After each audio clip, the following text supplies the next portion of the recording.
वो smart working पे believe कर रहा है। एप्पल स्टोर वहां आ रहा ठीक है, है। टेस्ला वहां आ रहा ठीक है। है। यहाँ क्या हो रहा है, शेल यहाँ से कॉन्ट्रैक्ट खत्म करके जा रहा है, ठीक है, सुजुकी खत्म करके जा रहा है। हाँ हाँ। मतलब आपके जो अदारे रेगुलरली चल रहे हैं ठीक है। वो भी बंद करके उसको बड़े जा रहे जा रहे हैं। हैं, बड़े क्यों बड़े। जा रहे हैं, उसकी रीजन ये है। एक तो अभी देखें, तो अब्दुल कलाम आज़ाद साहब हैं, जी बिल्कुल। वो उन्होंने इतनी रिसर्च किया, उन्हें मुल्क का वज़ीर आज़म सदर बना दिया गया, प्रेसिडेंट बना दिया गया। और पाकिस्तान में क्या होता है, नजरबंद कैद। और वो अच्छा बड़ी बात है, हालांकि मुस्लिम थे, वो मुस्लिम थे। थे। आप यूके, आपने बोला लास्ट ईयर यूके में थे, वहाँ लास्ट पे ईयर में यूके में आप था। वहाँ पे रहे, क्या जी सोच में फर्क देखा? वहाँ इंडियन भी होंगे, जी जी जी पाकिस्तानी जी भी जी। होंगे, क्या सोच में फर्क देखा? एजुकेशन में या उनके ओवरऑल माइंड सेट कैसे है? उनका एक ना करे जंग होती है, हम जितना भी बजट कर लें, क्या जिसके लिए हम अपना डिफेंस कर रहे हैं, क्या उन्हें हम मुकाबला कर पाएंगे? जितनी उनकी इकोनॉमी है, जितनी उनकी डिफेंस बजट है, जितनी उनकी स्ट्रेंथ है internet. Indian prime minister Narendra Modi visit US. ये it's not an ordinary trip.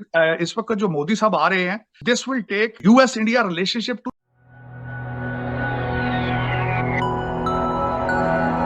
मैं क्या उसका करूं, लेकिन आरजू उसमें आज बल्कि मैं अगले टॉपिक पे जाना चाहूंगा। अगले 4 दिन मेरी एक ख्वाहिश जरूर होगी, हर पाकिस्तानी टीवी पर मोदी जी के अमेरिकन ट्रिप जरूर देखे, बिल्कुल चाहिए उनको। और खासकर मेरी ये रिक्वेस्ट होगी कि पाकिस्तानी एस्टेब्लिशमेंट, ब्यूरोक्रेसी वो जरूर देखे। और मैं रिक्वेस्ट करूंगा फॉरेन ऑफिस उस ट्रिप को जरूर देखे, ताकि उन्हें पता चल जाए कि मुस्तकबिल के अंदर अमेरिका के रिलेशनशिप आपके साथ कैसे होंगे। अब मैं उसकी डिटेल में जाना चाहता हूं, क्योंकि मैं I am sitting in Washington DC, और इस वक्त वॉशिंगटन डीसी में क्या हो रहा है मैं बताना चाहता हूं आपको। आरजू, इस वक्त मोदी साहब आ रहे हैं, ये 7वां विजिट है इनका। और उसके बाद मैं बताना चाहता हूं कि ये बड़ा इंपॉर्टेंट विजिट है। सिर्फ इस तरह के 3 ट्रिप जो है, 3 सुदूर जो मुल्कों के सदर थे उनको यहां बुलाया गया, स्टेट डिनर पे और स्टेट ट्रिप पे।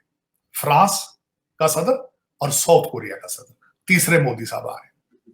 मोदी साहब कांग्रेस में दूसरी दफा स्पीच दे रहे हैं।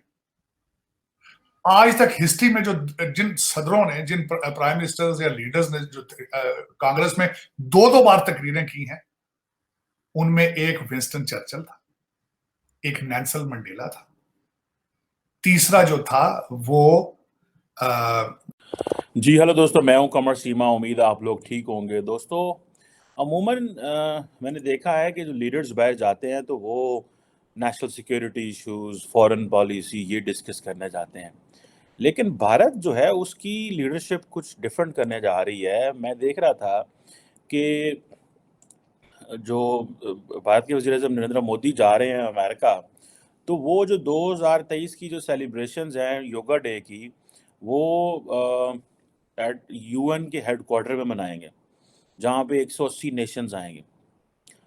आप ये देखें, ये कितनी बड़ी पब्लिक डिप्लोमेसी है, ये कितनी बड़ी, आप ये समझें कि ये वो फॉरेन पॉलिसी तो एक साइड पे रह गई। ये जो सॉफ्ट पावर है, ये कितनी बड़ी सॉफ्ट पावर है कि आप योगा डे मना रहे हैं यूएन हेडक्वार्टर्स के अंदर। एंटोनियो गुतरस साहब भी वहाँ पे होंगे, ज़ाहिर बात है, क्योंकि प्राइम मिनिस्टर मोदी खुद जा रहा है तो एक प्रोटोकॉल होता है, मेरा ख्याल है। I am not aware of the situation, but yes, अब 180 मुल्कों से ज़्यादा के लोग वहाँ पे आएंगे, डिप्लोमेट्स होंगे, पॉलिटिशियन होंगे, सारे people from all walks of life.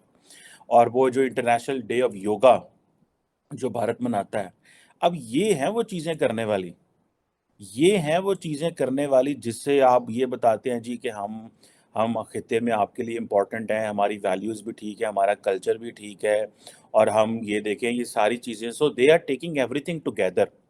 गो के भारत के वज़ीर आज़म नरेंद्र मोदी के ऊपर बड़ा तेज़ी से ये क्वेश्चन आ रहा है जी, वो डेमोक्रेसी को दबा रहे हैं, ये कर रहे हैं। मैं देख रहा था जॉन किर्बी, जो कि व्हाइट हाउस के spokesperson, I think national security के, उन्होंने कहा कि भाई जाके देख लें आप, इंडियन डेमोक्रेसी फंक्शनिंग है, सारा कुछ है। और वो अमेरिका, अच्छा अब हुआ ये है कि जो वेस्ट है उसको ये बता दिया गया है कि आपने इंडिया के साथ जब डील करना है तो आपने अपने हिसाब से डील नहीं करना, आपने वहाँ की लोकल करेक्टरिस्टिक्स देखनी है।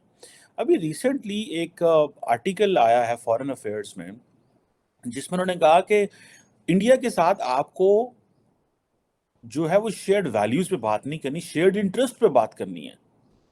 सो इट मीन्स कि आज अमेरिका जो है वो इस बात पे कन्विंस हो गया कि हमें इंडिया से अपनी टर्म्स एंड कंडीशन नहीं मनवानी, बल्कि इंडिया की टर्म्स एंड कंडीशन पे वहां पे जाके डील करना है। सो ये चीजें जो हैं ये वो वैसे ही है जैसे, इन अदर वर्ड्स बेसिकली ये क्रिटिसिज्म भी है, लेकिन in other words this is also the acceptance of Indian stance as well.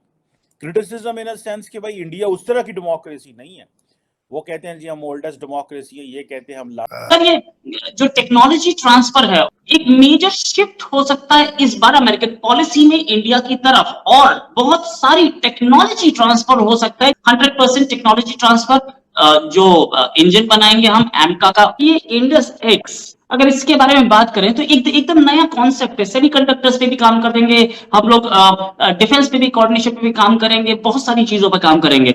ये इंडस एक्स है क्या और किस तरीके की एक्सपेक्टेशंस हैं? आई हैव अ फीलिंग कि जब प्राइम मिनिस्टर मोदी आएंगे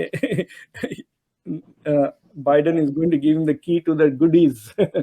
तो जो प्रोजेक्ट्स, मतलब इंडिया जो पिछले 15-20 साल से कोशिश कर रहा है to make a 5th generation technology की तरफ, तेजास के लिए भी, सो इंडिया का एकदम ऐसा क्वांटम जो ग्रोथ होती है ना, ऐसा नहीं, एकदम ऐसा ग्रोथ होने वाली है। So there is no doubt about it कि अगर कुछ भी ना हो इस ट्रिप में, अगर सिर्फ 414 की सिग्नेचर हो जाती है और कांग्रेस के तरफ से उसके ट्रांसफर का अप्रूवल मिल जाता है, तो the deal is very interesting. ना सिर्फ India will be able to make 200-300 से ज़्यादा इमीडिएटली इंजन्स 1-2 साल के अंदर, it will shore up India's air force की कैपेबिलिटीज, और उसके बाद India can also export that Indian made, मतलब 5th जनरेशन फाइटर जेट के engines. So it will be a huge, India की ना सिर्फ डोमेस्टिक आत्मनिर्भरता डिफेंस में वो बढ़ जाएगी, इंडिया की डिफेंस कैपेबिलिटीज बढ़ जाएगी, डिफेंस एक्सपोर्टर भी बढ़ जाएगी, समझे ना, ये 3 चीजें हो जाएगी। बट लेकिन जो सबसे इंटरेस्टिंग चीज जो प्रपोज की जा रही है इस ये जो इंडस एक्स का जो प्रोजेक्ट आ रहा है, उसे कहते हैं इनोवेशन ब्रिज। तो this is something very new, very unique, और मुझे लगता है कि this is clearly looks like an Indian idea.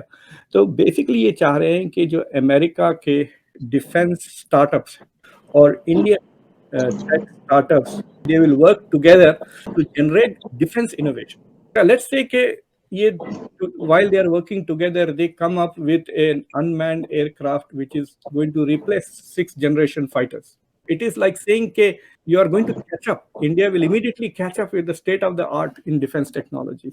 और जो दूसरा एंगल है रोहित इसमें is the angle of space technology. They are going to collaborate. So I think this is a very exciting development. अगर ये नरेंद्र मोदी की इस ट्रिप में अगर ये साइन अप हो जाते हैं और they become a reality, तो इंडिया की टेक्नोलॉजिकल डेवलपमेंट का आप कह सकते हैं कि accelerator has been pressed completely to the ground. There is no doubt about it.